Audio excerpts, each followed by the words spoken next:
ñu ngi leen di ñaan balaa ñoo seetaan vidéo bii nga xam ne moom la ñuy dugal ngeen abonné ci Gueweul Noble TV seen la boo xam ne yu am solo rek lañ fiy dugal. ok asalaamaaleykum mbokki àddina asalaamaaleykum mbokki réew mi asalaamaaleykum mbokki wéy di ànd ak kër gi di Gueweul Noble TV del siwaat nañ comme ni ñu ko baaxoo di defee waaye ñu ñëw nag ci émission bu am solo bi di émission cant gi comme di leen ko waxee ngir dab seen bànneex tey ji nag ñu dalal ci ndaanaan ñu koy wax Serigne Samba Thiam di jàngkatu xasaayit waaye di ndaw loo xam si nii yëngoom lépp ci xasaayit la ko def di jàmbaar tey moom lañ leen indi ci chaîne bu mag bi di Gueweul Noble TV ngeen ànd ceeg ndongal Serigne Massamba Diop Sam Mass Faye Gueweul Noble communicateur traditionnel Gueweul Cheikh Massamba Diop Sam ñu nuyu ak a ziar mboolem ñuy bàyyi xel chaîne bu mag bi di Gueweul Noble TV waaye di ziar bu baax Serigne Cheikh Diop Serigne Fallou Mariam di jël nuyoo bépp teg ko ci loxoom mu jottali ko njabootu Serigne Massamba Diop Sam di ziar bu baax waa kër Serigne Massamba Mbacke Lassane Ba ki nga xam tey moom buntu kii toog fa la bokk di ziar mboolem ko xamante ni yaa ngi bàyyi xel seen bu mag bi di Gueweul Noble TV tey ni ma leen wax ni incha allahu rabbi képp koo xamante ni déglu nga rek da nga dégg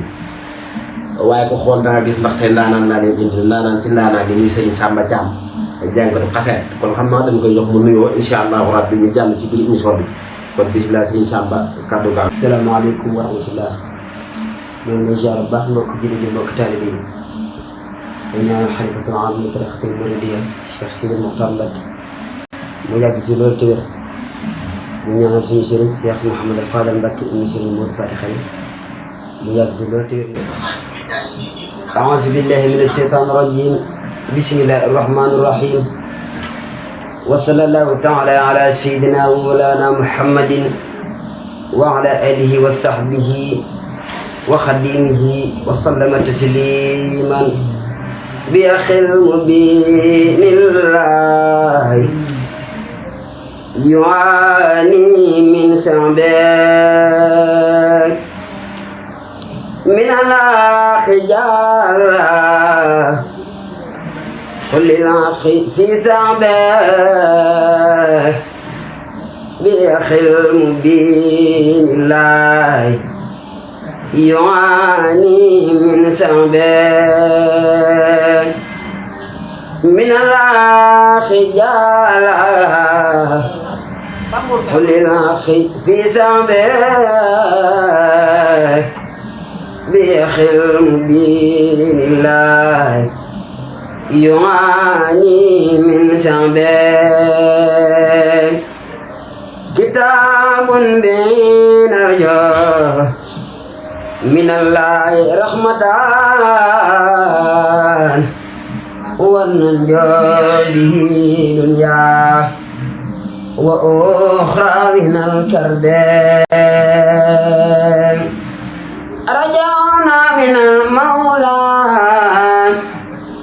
بخير مطلب. ngeen Serigne Samba fi mu dikkee ci wàllum njàng bi di lu am solo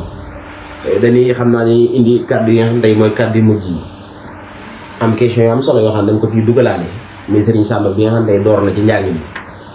Serigne Samba ba xam yow bi nga door ci njàng mi am na ñoo xam ne tey dañoo ànd ak yow liggéey bi muy daayira boo xam ne tey ne na sa gox wala mu ne sa koñ wala ñoo xam ne tey ràññee nga ñoom heure bu ñu wootee rek bu ñu defee cant wala heure bu ñu tàntee